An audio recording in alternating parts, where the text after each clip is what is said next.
স্টেথোস্কোপের গাটা ঠান্ডা, ভাঙা চশমাটা চুপ, হাসি মুখে মেয়েটা আজ ফটোর ফ্রেমে, সামনে জ্বলন্ত ধূপ। টানা 36 ঘন্টার ডিউটি দিয়ে মুমূর্ষু রোগীর সেবা করে বন্ধুদের সাথে খাবার খেয়ে গলার স্টেথোস্কোপটা খুলে মেয়েটা ঢুকেছিল সেমিনার ঘরে।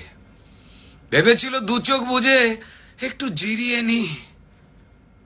সেই যে দু চোখ বন্ধ হয়েছিল সে দু চোখ আর খোলেনি। সেমিনার রুমে যে ক্লান্ত ডাক্তার ঢুকেছিল, সকালে সে বেরিয়েছিল ক্ষত বিক্ষত বডি হয়ে। আর স্টেথোস্কোপের গাটা ঠান্ডা, ভাঙা চশমাটা চুপ,